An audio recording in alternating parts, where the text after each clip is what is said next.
все мои друзья, все они погибли, а я остался. А я остался жив. Я не знаю, как это объяснить. Я чувствую, что у меня есть право сказать: мы никогда не забудем.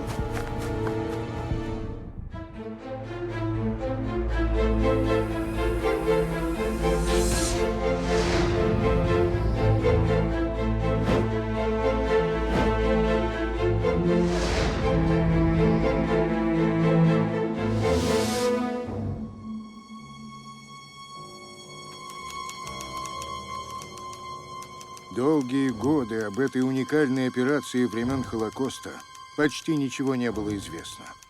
В августе 1942 года 270 человек еврейской национальности, в числе которых было 35 детей в возрасте от 1,5 до 15 лет, вышли в смертельный поход. Им предстояло перейти линию фронта и пройти по территории, оккупированной фашистами, 1500 километров. Пройти, чтобы выжить. Пройти, чтобы спасти жизни своих детей. Во главе этой группы был всего лишь один человек – Николай Киселев. Почти 2 месяца продолжался этот смертельный поход. 218 человек дошли до заветной цели.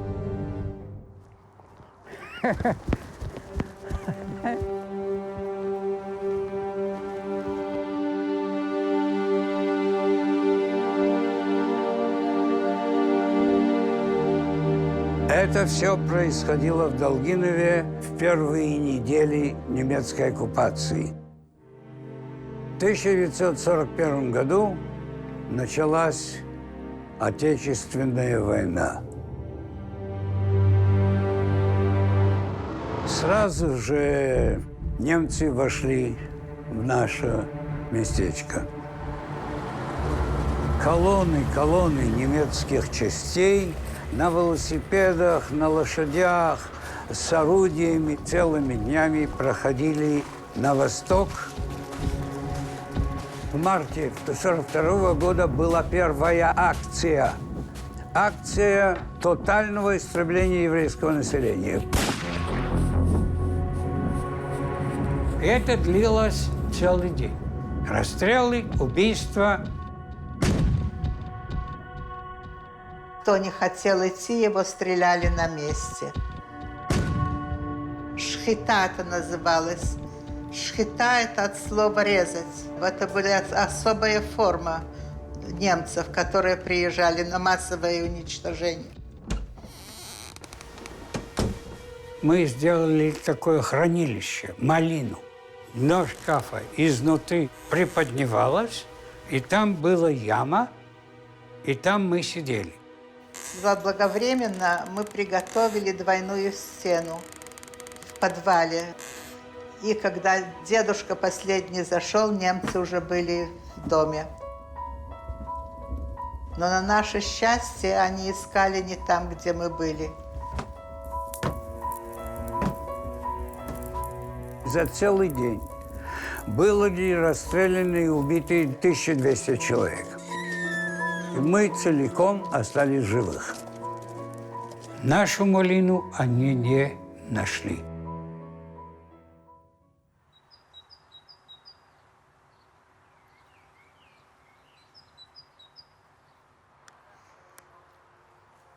Я начал искать потомков евреев, которые жили в Долгинове. И в один прекрасный день профессор в Тель-Авивском университете, который является сыном урожденного в Долгинове, сказал, в Тель-Авивском университете есть ботанический сад. И пригласил меня сюда, чтобы я посмотрел, что можно здесь получить. Мне сразу это понравилось, и я сказал, идет. Здесь очень-очень центральное место, и здесь находится музей природы. Приходят школьники из разных школ, солдаты, туристы и так далее. Это очень такой живой, действующий атар.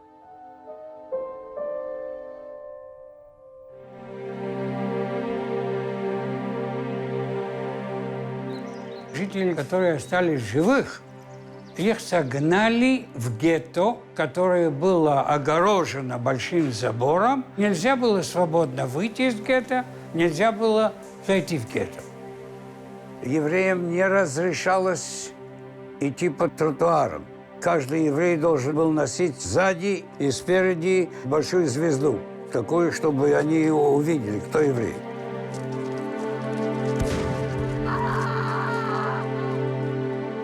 Видели их на улице, убивали сразу, как животных, как собак.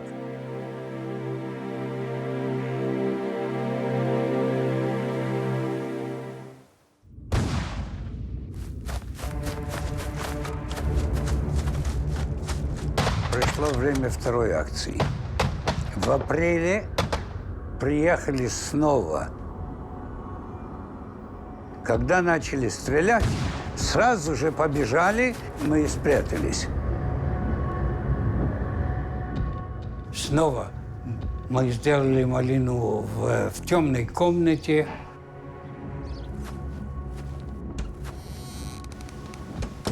В полу был вырезан квадрат. С той стороны была тоже ручка. Если кто-нибудь заходил, так он ничего не видел, он видел разбросанную картошку.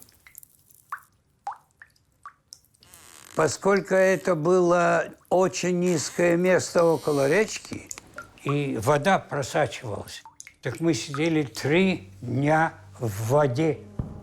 Так.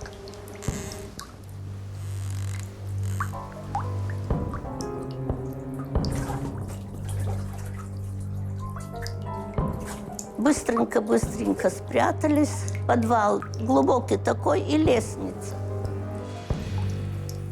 Зашли немцы в дом, и они стали лить горячую воду. Думали, вот начнут кричать.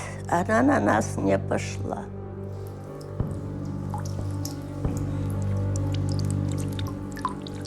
Три дня мы стоя, нас было 13 человек, и там мы делали все потребности свои, без еды.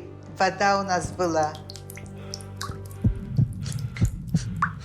Когда мы сидели в эти 3 дня, вдруг мы увидели огонь.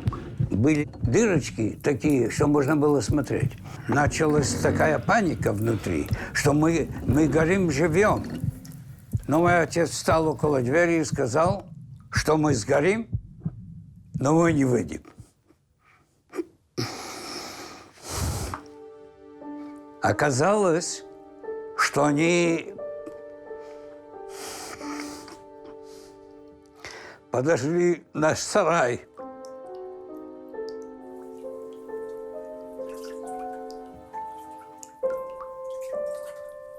И мы через щели, которая заходила между камнями, видели, как наших соседей гоняют на убийство. И вдруг у соседей открыли эту яму.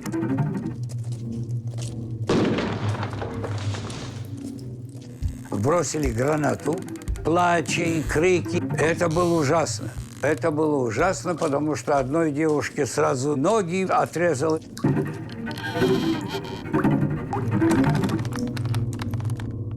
Всех расстреляли и увезли на кладбище. После 3 дней была такая мертвая тишина.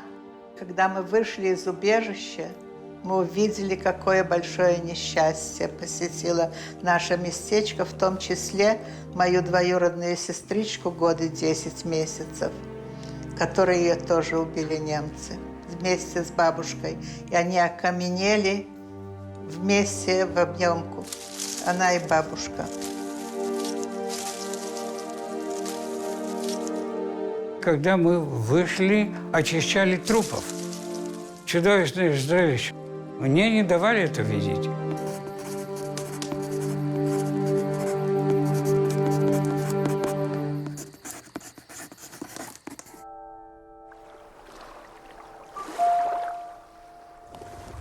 Ты его просили, Николай, напиши. Напиши об этих событиях. Такой истории, чтобы мы сели и от, и до.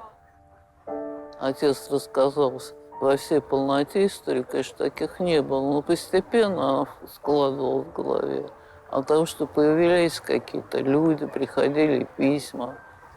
Не так часто вспоминал. Все-таки, наверное, это было пережено внутри.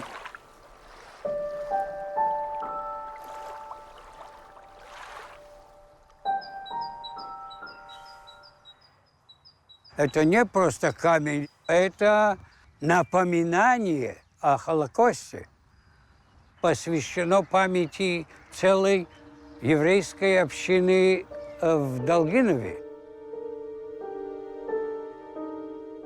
Люди, которые посещают эти места, всегда будут осведомлены о том, что какая-то община, еврейская община, была полностью уничтожена немецкими фашистами во время Холокоста.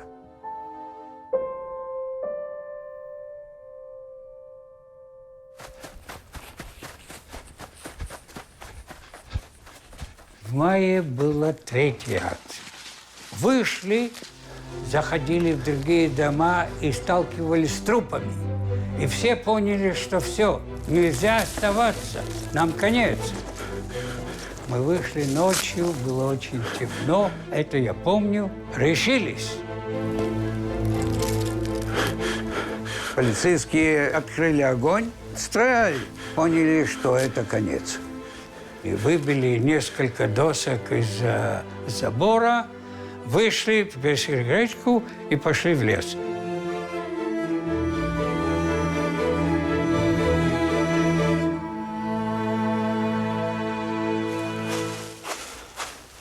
Моя мама пряталась со мной на кладбище, где очень много людей убили. Папа думал, что мама уже погибла. Сосед, когда пришел на кладбище, увидел маму и меня и привел к папе.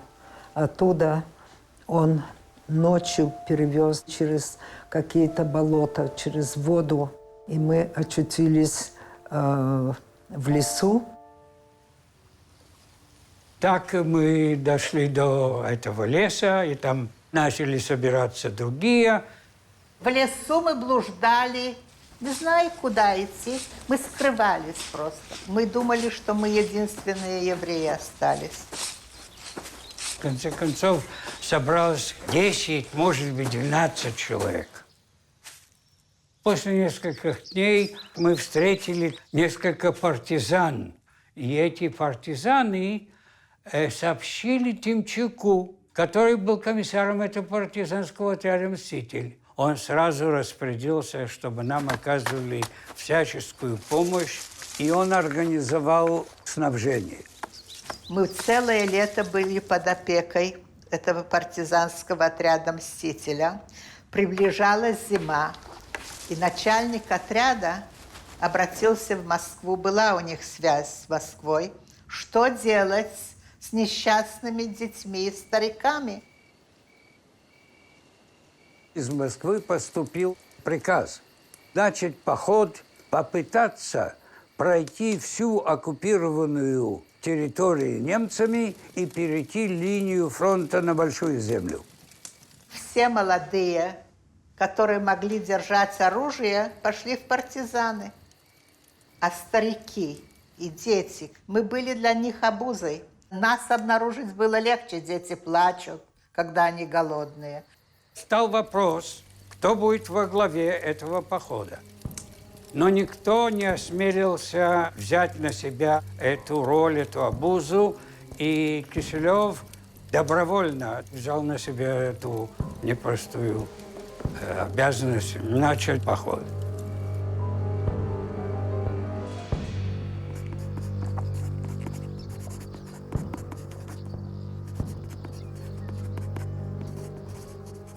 После смерти отца и мамы я стала более подробно изучать все это.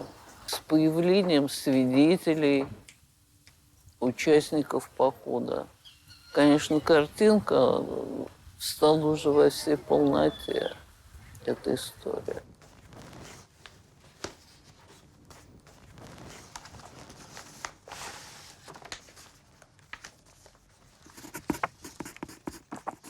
отчет о проделанной работе политруком Киселевым Николаем Яковлевичем с начала войны и до выхода из окружения по заданию бригады дяди Васи. Советский патриот. Человек, которому было очень важно, так сказать, свобода своей родины. Да? Во-вторых, человек, у которого совершенно ни на йоту не было антисемитизма. Это на самом деле довольно сложно в тот период времени встретить среди людей, которые находятся на оккупированной территории. Он хотел спасти людей просто потому, что это люди. Отец родился в селе Богородском Благовещенского района. Учился в Ленинграде, а потом началась война.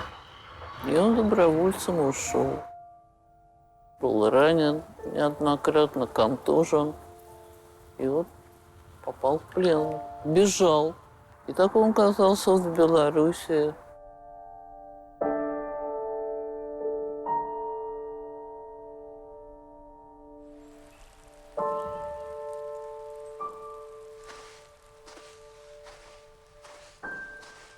Мы начали поход из Долгинова. Стрелы показывают, как пошли по ночам. Естественно, когда мы начали поход 30 августа, погода была хорошая, но потом были большие дожди, мы промокали ночью, так что погода нас не баловала.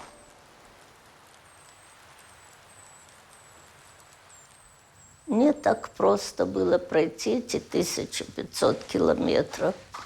Но есть у нас инстинкт идти и выживать. 30 человек осталось в партизанском отряде, 270 человек старики, дети. Мы были организованы этим походом. Все шли ночью, только ночью. Тихо, один за одним. Один передавал другому, когда надо сесть отдыхать, и можно поспать. Потом первый передает опять, что надо встать и идти. И вот так мы двигались 1500 километров, чтобы дойти до линии фронта. Мы уже понимали, что нельзя кашлять, что нельзя плакать. Мы шли один за другим между минами немецкими. И сказали, если ты кашлянешь, мы все погибнем. Так мы не кашляли.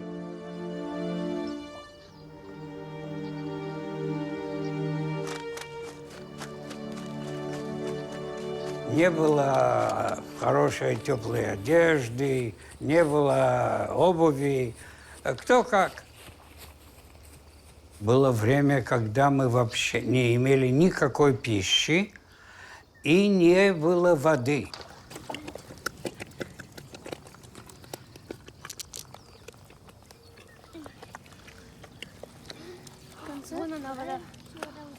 Пить не было. Лизали мы росу под утро. Или земля была мокрая, копали, пока доходили до водички. Пусть она была нечистая, но была вода. Мы нашли болото, и у Лениного отца был кулечек с ржаной мукой в кармане. Мы нашли банку из консервов, выкопали руками в этом болоте ямочку, взяли эту воду, она отстоялась немножко, много грязи еще осталось, и мы сварили затирку. Каждый ребенок получил 1 ложечку.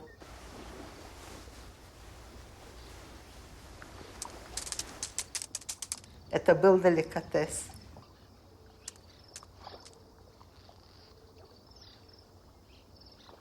Все были измученные, усталые, никакого отношения как к ребенку. Я был 7 лет, и я все время ходил пешком, спал на ходу. Меня брали за руку, и я ходил с закрытыми глазами.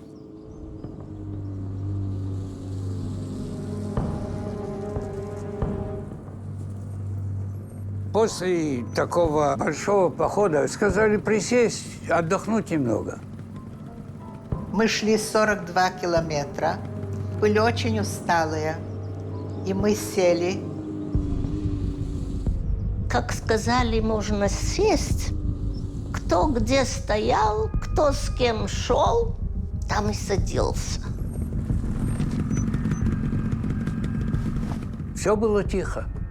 Потом сказали, что идем дальше.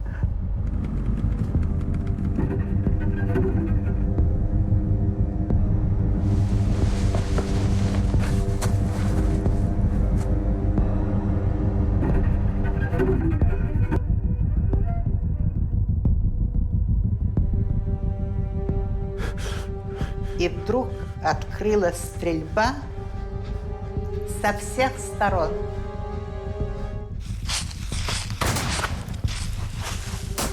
Я не знала, что такое война. На этой лесной дороге были немцы с пулеметами и так далее. Они начали стрелять. Стали прятаться, где кто стоял. Вдруг я чувствую, что что-то ударило мне в спину, как будто бы камнем. И я упала. Вся эта группа через меня растоптала меня.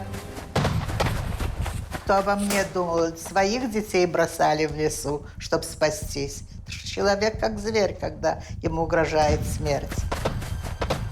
Мой отец сказал, держись за хвостик. И я упал, и он убежал. И вижу, что никого нет, и остался один. И помню я даже, где подружка моя, Мирем, видела издали, что она держала, не помню, или руку, или где-то ногу. И я чувствую, что мне мокро в спине. Я взяла ручкой, пощупала спину, я вижу, это кровь. Повернулась назад, я вижу лужу крови за мной.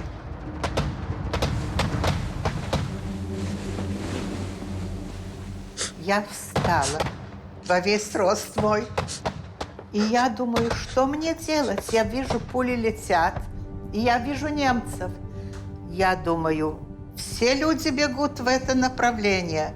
Я побегу, они знают, куда они бегут. И я бегу и догнала свою бабушку. Я говорю, бабушка, я убитая, потому что я не знала, что есть возможность быть раненой. Я ничего не боялась. Я думала, так это надо. И скоро это, наверное, кончится. И, к моему счастью, моя сестра увидела меня. Она все бросилась, схватила меня за руку, и мы побежали. Зашли в лес, а немцы боялись глубже зайти, на наше счастье.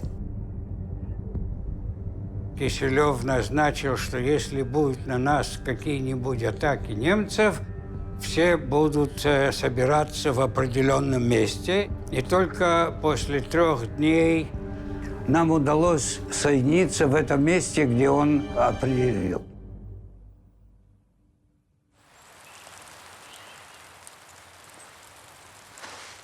Мы все уже были очень жестокой от страшной нашей жизни, и многие не хотели думать о других. Я заболел, у меня был страшный понос. Из-за меня все стали медленно идти. Люди стали говорить, чтобы меня оставили в лесу. Тогда моя мама сказала, пусть ее тоже застрелят вместе со мной. В это время пришел Киселев и сказал, чтобы мы все продолжали идти. Меня вели под руки, так как у меня уже не было сил идти. И скоро я начал поправляться. Это письмо, которое пришло сюда в Яд Вашем, с просьбой от одного из спасенных, Шимона Хевлина, с просьбой признать Киселева праведником мира. И вот здесь он пишет о том, что, так сказать, он помнит о том, что происходило с ним самим. А потом еще помню, что Киселев спас одну девочку. Она постоянно плакала, просила кушать. Мы боялись, что из-за нее нас найдут немцы, так как ночью в лесу все слышно. А она все время плакала и просила кушать. Однажды взрослые решили, что ее надо убить, иначе все погибнут. Берта – это одна из наших детей. Ей было 1,5 года. Она еще не ходила. Так ее таскали в мешке. Наша группа требовала, чтобы они бросили в реку эту Берту. Маленькая Берта, она все время плакала. Родители были напряжены, хотели бросить в воду.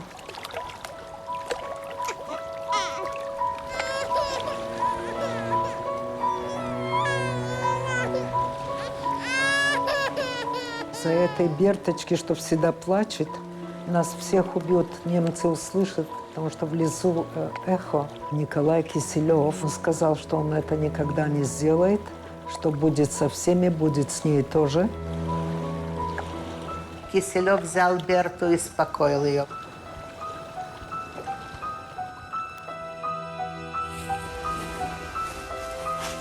Он был очень теплый человек, любил помогать. Стариков, детей подбодрял. Он был замечательным человеком, и очень мужественным, и очень человечным. Эту Берту он спас. Он взял ее на руки, она перестала плакать, и он нес ее много на себе. Давал ей хлеб свой, и она у него на руках не плакала. Во время нашего пути было много страшных историй. Сейчас я понимаю, что многие просто теряли понимание человека от той ситуации, в которой находились. А Киселев постоянно нас поддерживал. Матери душили своих детей. Это была другая планета. Это не было человеческое место. Там были другие законы.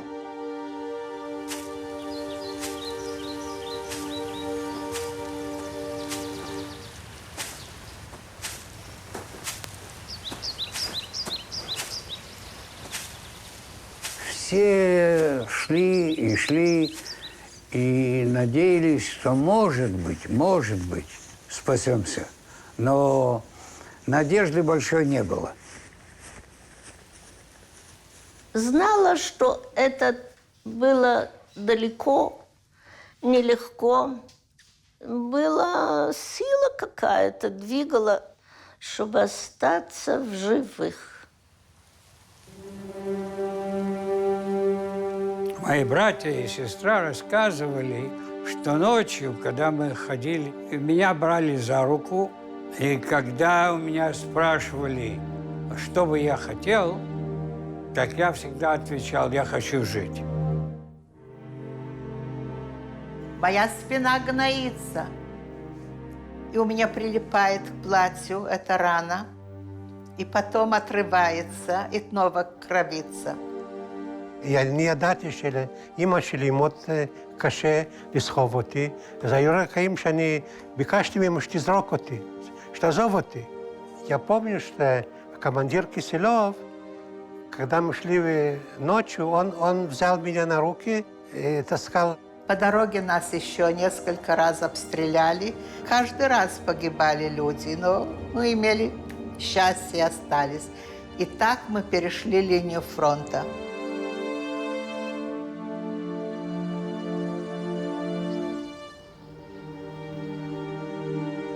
В архиве отца сохранились несколько писем, пришедшие от участников похода, благодарственные, те, кому он помогал. Я уже это обнаружила в архиве. При ней не было такого, что пришло письмо, он его скрыл. А письма, я думаю, он сам читал, вспоминал, переосмысливал.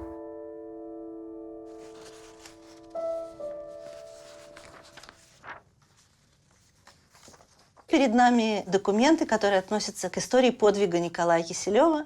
Все, что пришло в Яд Вашем. Здесь все, начиная от его копии его фотографий. Вот здесь его отчет, который он посылает своему руководству уже после войны, как ему удалось вывести этих людей. Есть здесь список партизанского отряда. Таких писем здесь тоже несколько. Это люди, спасенные, которые после войны пишут ему письма. Евреи, которые пишут, посылают ему письма с благодарностью за то, что он для них сделал. Человек, который может получить звание праведник мира, это прежде всего тот, кто спасал евреев, находясь на оккупированной нацистами территории, в период, когда для жизни евреев и их спасителей была опасность. Второй критерий – человек делает что-то ради евреев, ничего не требуя за это взамен. Третий критерий – это наличие показаний спасенного или спасенных. Четвертый критерий – это риск для жизни спасителя во время, так сказать, оказания помощи. Все-таки это больше 200 человек, которых совсем не факт, что они остались бы живы, если бы они не вышли вместе с ним за линию фронта.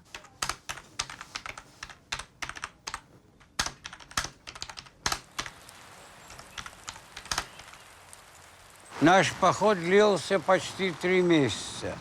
Он начался 30 августа 1942 года и окончился тем, что мы перешли линию фронта во второй половине ноября 1942 года.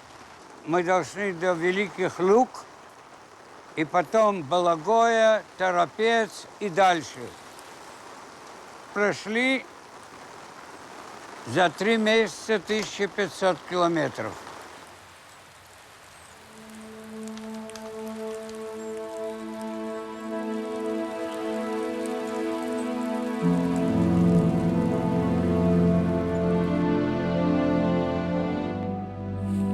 Я помню, мы форсировали реку в дневное время. Немцы еще не закрыли этот район.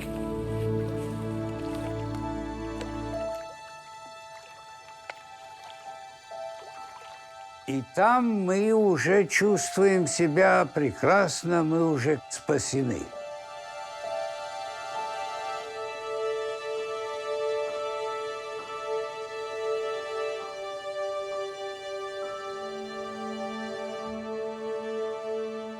Это было в Англии, это было во Франции, это было в России, на Украине, в Испании. Везде в разное время были разные погромы против евреев.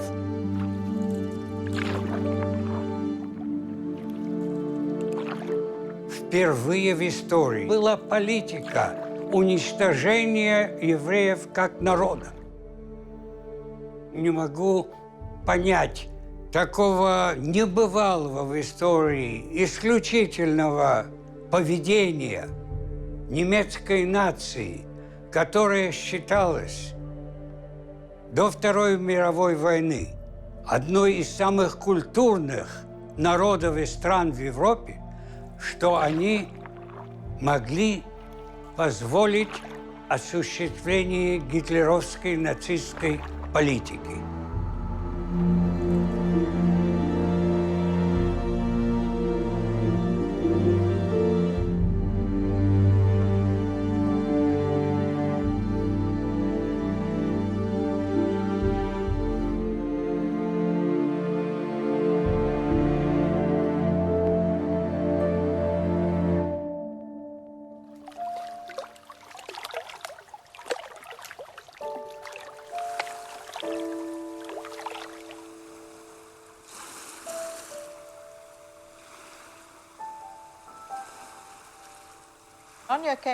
Леон перебрался в Израиль в 1960-м, а я приехала из Южной Африки в 1962-м. Перед тем, как приехать сюда, у меня представлялось, что я буду жить где-нибудь в пустыне и буду работать на тракторе. В то время положение было не очень такое хорошее, были большие трудности. Но мы никогда не жалели, что приехали сюда. Мы познакомились в столовой Ульпана.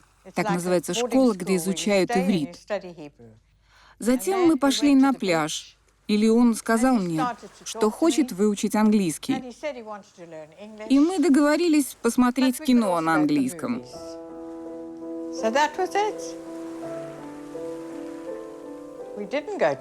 Но фильм мы так и не посмотрели. Мы пошли на танцы, на набережную.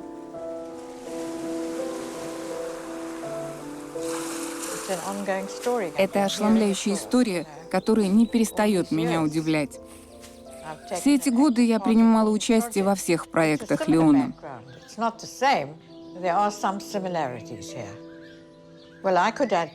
У нас очень похожие истории, поэтому переживания Леона мне очень близки. Мой отец приехал из Литвы. Вся его семья осталась в Литве и была убита во время Холокоста. Я очень хорошо понимаю Леона.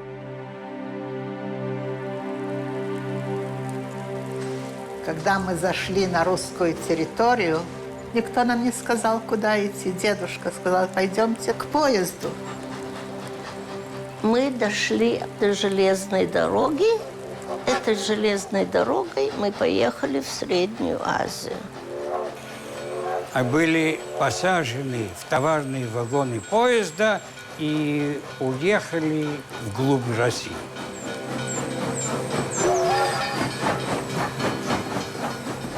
Часть продолжали ехать в Казахстан, в Узбекистан. Не было надежды, что мы куда-то дойдем и будем спасены. Когда мы перестали ходить пешком, 5 ран у меня зажили в этом товарном вагоне. А вот тут, я думаю, что у меня был остеомиелит, воспаление кости, потому что еще в Казахстане она гноилась. И у меня 10 осколок, рентгенологически доказано. Во-первых, это чудо, что я не умерла.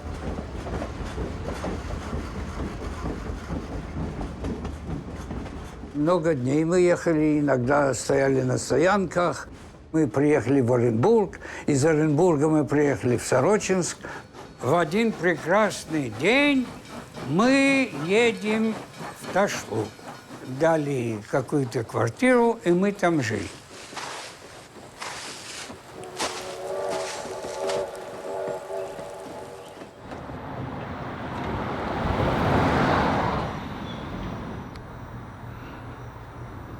Тяжело вспоминать все, что мы прошли. Родители, когда говорили, они очень переживали эту историю снова. Сколько знаем, это благодаря им и благодаря этим свидетелям, которые меня помнили, искали меня, потому что я уже была замужем по другой фамилии.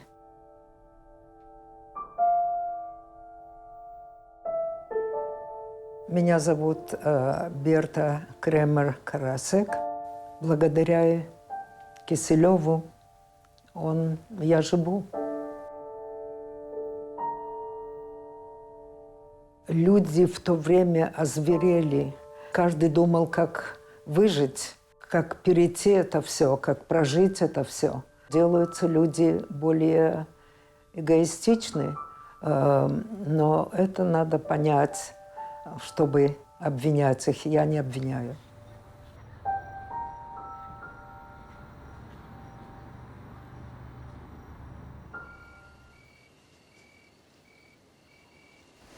Я проснулся и думал, я должен найти могилу моей мамы.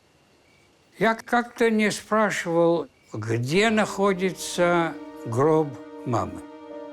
Пришла у меня мысль, я должен найти это место. Я только помнил место Ташла.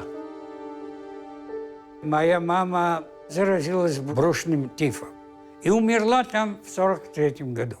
Мы решили, что невозможно там продолжить жить, и мы возвратились в Сорочинск. Как ребенок я помнил, что мы из Сорочинска в Ташлу ехали целый день на коллеге с быком. Я посмотрел на карту, из Сорочинска в Ташлу это 100 километров. Я решился, что это Ташла из Оренбурга. Ташла в Башкирии, Ташла Оренбургской области. Ташла. Тогда я пишу в архион Ташлы. Они пошли на кладбище искать гроб моей мамы. Но ничего не нашли, и мне пишут, что, может быть, столько лет прошло, 75 лет прошло, засыпано землей. И они мне пишут имена населенных пунктов вокруг Ташлы. Среди них деревня Чернышовка. Я вспоминаю, что дома говорили об этой деревне. Чернышовка.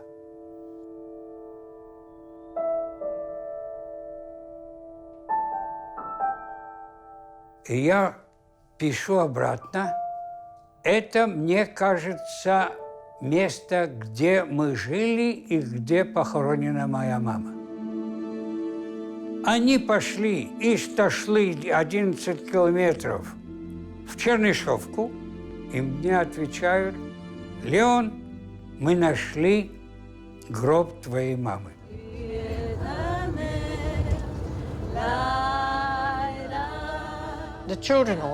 Узнав о поездке Леона в Россию, дети и родственники сразу же подхватили идею. Племянники вызвались первыми. Их отец, старший брат Леона, еще перед отъездом из России установил надгробный камень на могиле матери в 1957 году. Собралась большая делегация, а Леон самостоятельно организовал всю поездку.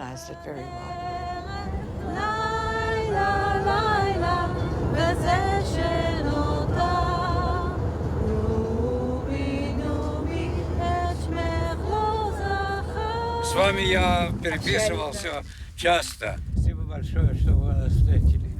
В Ташле и в Чернышовке нас приняли так сердечно, так тепло. Такое действительно никто не ожидал. Милости просим, Ташкентский район. Поехали. И я была приятно удивлена гостеприимством и теплым приемом, куда бы мы ни поехали. Я очень рада, что приняла участие в поездке, несмотря на то, что она была тяжелой и физически, и эмоционально.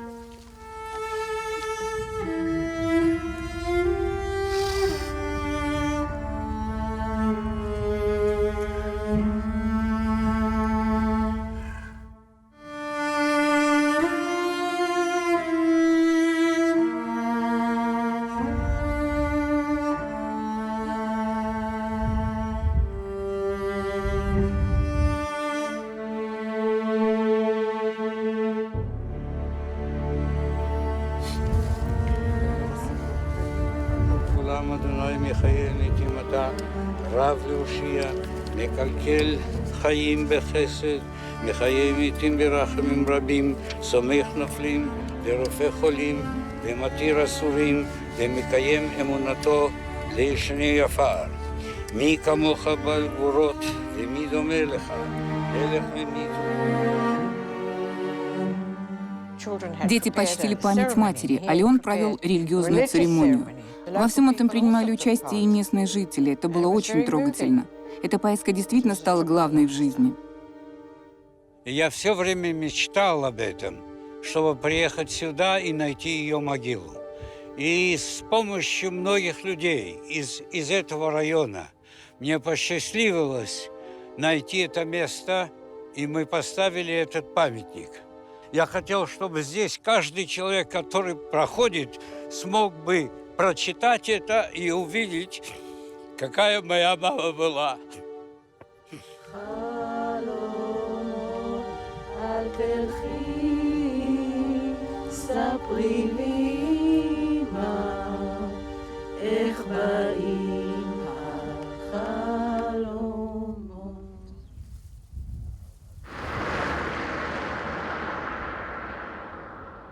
Здесь я начал мои школьные годы. Где эта школа, я не помню. И мы едем от школы до школы. Останавливаемся около кирпичной школы, и я говорю, это школа. Я помню это как сейчас, что я приходил сюда рано, когда двери еще были закрыты, и я стоял под снегом, иногда очень холодно, так это преклонившись к стене, и ждал, пока кто-нибудь придет и откроет эту дверь.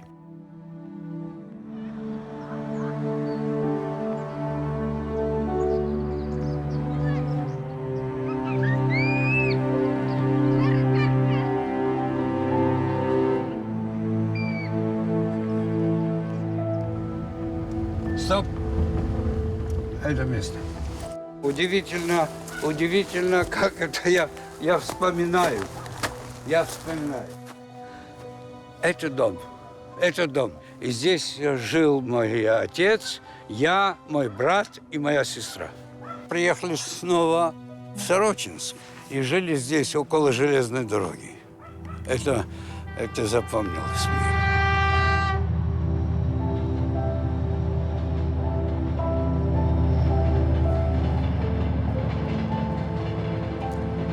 И начал эту Одиссею, никто не верит, что мне удалось найти это место.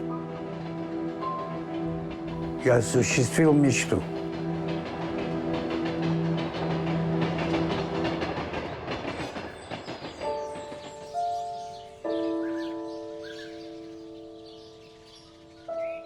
Я хотел посетить могилу Киселева и показать детям, кто такой был Киселев.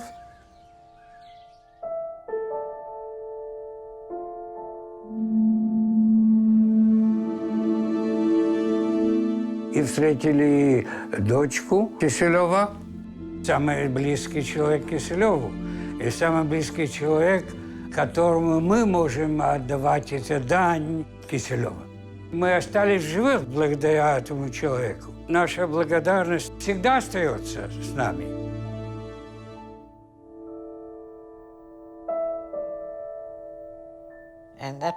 Значимой частью поездки было и посещение могилы Киселева. В первую очередь это было важно для Леона. В некотором смысле он поставил точку, завершил цикл. В самолете на обратном пути Леон заплакал. Он осознал, что наконец-то сделал то, что должен был сделать. Выполнил свой долг.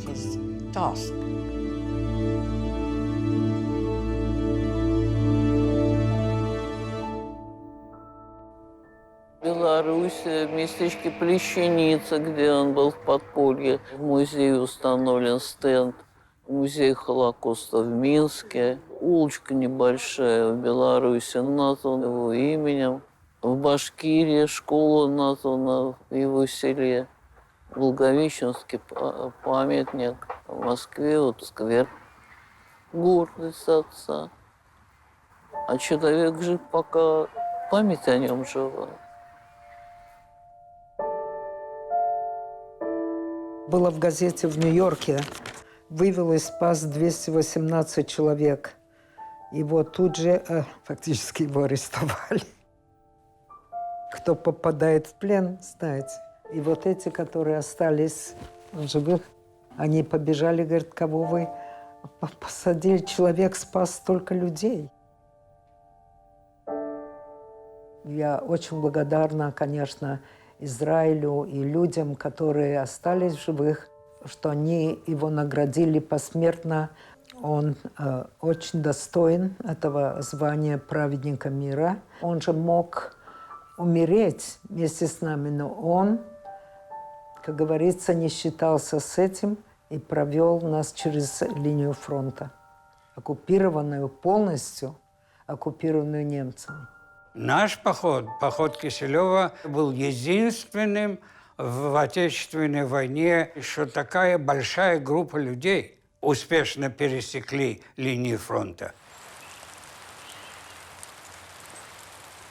Они шли по лесу, иногда шел дождь, иногда негде было укрыться, они идут без ничего. Киселев боролся за их жизнь. Много-много недель этого похода он заботился о том, чтобы добыть для них пищу. Он заботился о тех, кто не мог идти. Об этом свидетельствуют люди, которые к нам обратились с просьбой о его признании. На сегодняшний день у нас есть около 27 тысяч праведников народов мира из разных стран, бывшей оккупированной нацистами Европы. На этих стенах выгравированы имена каждого праведника, которым Яд Вашем дал это почетное звание «Праведник народов мира». Чудовищное время.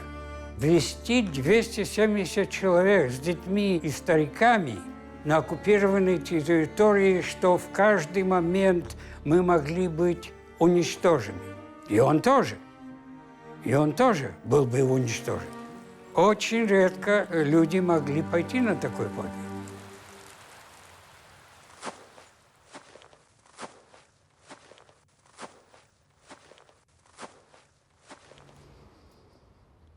Люди, которые остались живых, никогда не рассказывали своим детям. Было такое молчание.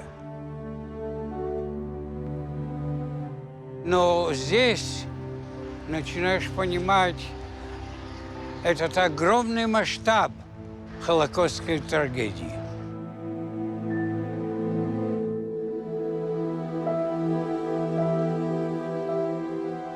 Мы возвратились в Долгинове в 1946 году. После такой ужасной войны мы не разговаривали на эту тему.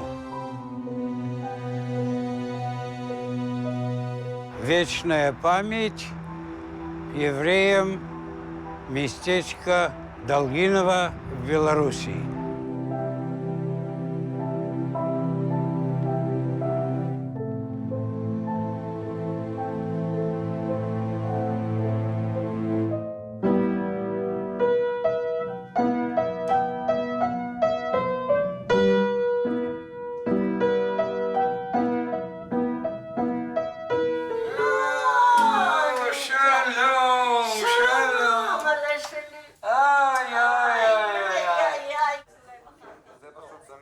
Все эти люди, которые были спасены, все они знали, что мы были спасены благодаря Киселеву, его инициативе, его мужеству, его знаниям. Столько лет вместе учились, вместе росли, вместе в такие травмы перешли. Можно это забыть? Теперь мы можем говорить об этом, вспоминать. Мы обязаны Киселеву, благодаря ему остались живы.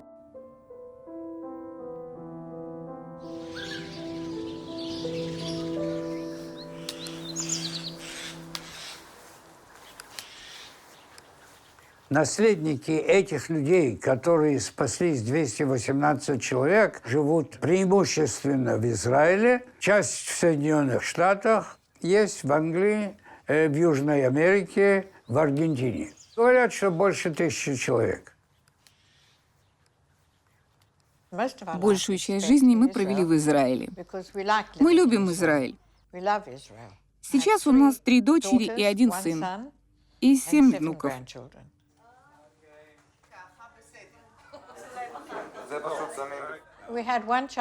Когда-то давно мы поехали на выходные в Южную Африку и остались там на 5 лет. Из Израиля мы уехали с 1 ребенком, а вернулись с 3. А 4-й появился на свет во время войны Судного дня. Леон тогда служил, и он взял 3 дня увольнительных. И если бы родился сын, а не дочка, он бы взял отпуск на неделю.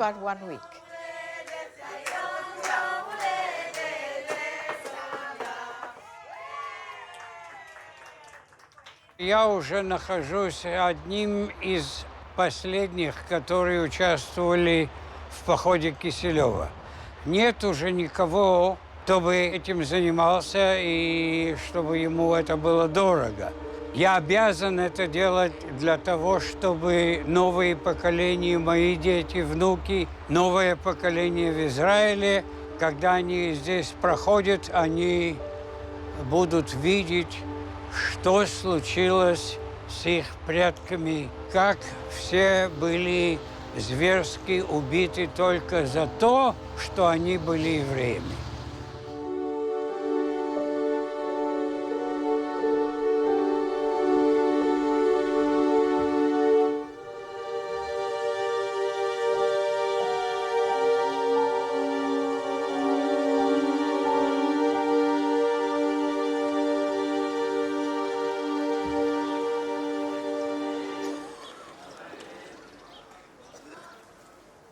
просто погибают невинные люди.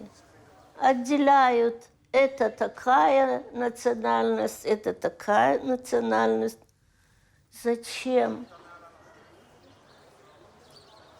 Люди не должны такие позорные страницы забывать.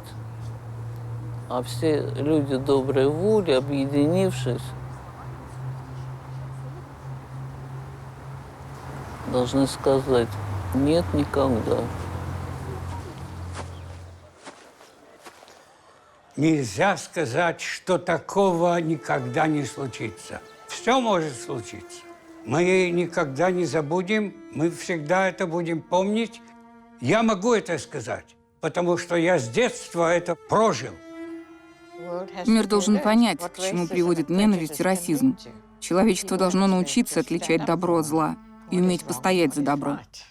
Чтобы не было войн больше, чтобы люди любили друг друга и понимали, что война ни к чему хорошему не приводит.